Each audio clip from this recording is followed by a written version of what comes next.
South African farmers have been the target of violent attackers for years.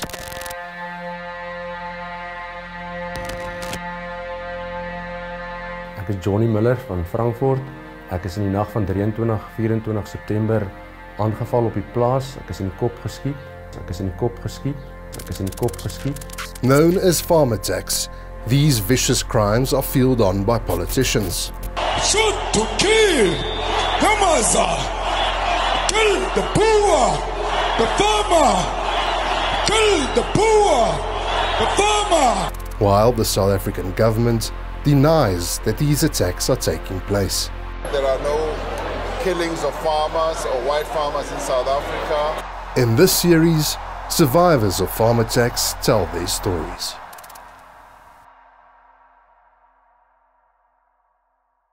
Well, I opened the door to let the dogs out, the kitchen door, and I thought, here's trouble. And the guy immediately had a gun to my head, and he pushed me backwards to the counter in the middle of the kitchen there. And then he saw Ronnie sitting here in the lounge, so he left me and he ran this way. And the next thing I heard, he shot Ronnie. Ronnie was just picking up his gun because he always has his gun with him. And, but he didn't get the safety off, thank goodness, because otherwise it would have maybe have turned out worse. But anyway, so he left me standing there, and then he shot Ronnie, and I came here. And then he was standing on Ronnie's arm was lying like this, and he was standing on his hand and his arm and really hurting him.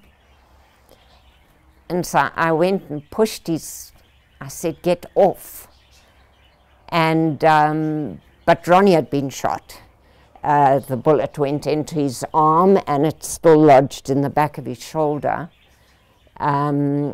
And it went through the nerve center here, so he can't use his left hand at all now. And then they tied my knees together, but they wanted me still to be able to walk, to go and show them where I had money, because they wanted money and jewelry, they said. So that's why they didn't shoot me, because they wanted me to show them quickly where this was. Oh, and when I was standing in the kitchen, after they came in and he ran to Ronnie in the lounge, I screamed. I screamed so loudly so that the people living there would hear me and maybe bring the police or come and see what was going on. And so they did come. They did come. And the Frenchman who has lived here since 1971, 72. He's been living here forever, a man alone, a Frenchman. And he heard me scream and he came in and they shot him.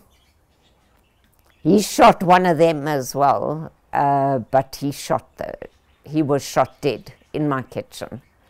And then after that, they wanted me to show them where I got money, and I had to take them to the study, and I gave them the little bit of cash I had, and then I took him to the bedroom because he wanted the jewelry. He wanted all my jewelry, and he took the whole lot and put it in a bag, and then they left through the bedroom window.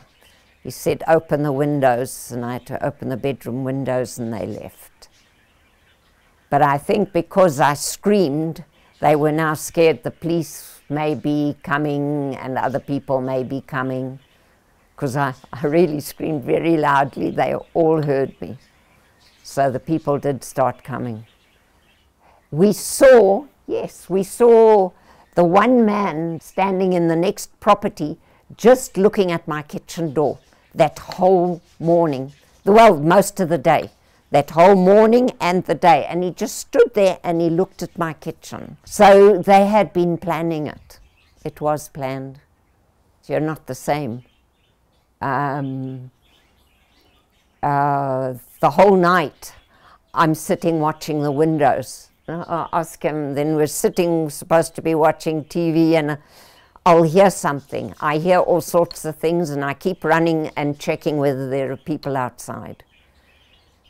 I put the lights on outside, but I look through the curtains all the time. I keep hearing things, you know, they're going to come in again. I never thought we'd ever be attacked. We've been here since 1970. Ronnie bought it in 1971. I've been here since 1973. And we've never, ever had a problem. Never. I never, ever thought we would get attacked. I just never thought about it. I mean, the kitchen doors are always open. And but that night it was getting cooler, and I had closed the door, but I opened it to let my dogs out, and they just pulled the door open, and they came in with their gun straight at my head. If I hadn't have screamed, then nobody would have come. They would have had us in here the whole night. But because I screamed so loudly, and then Frenchie did come, and they thought, other people are also going to come, and the police will now be alerted. So then they made haste, and they went. So I think it was good that I screamed.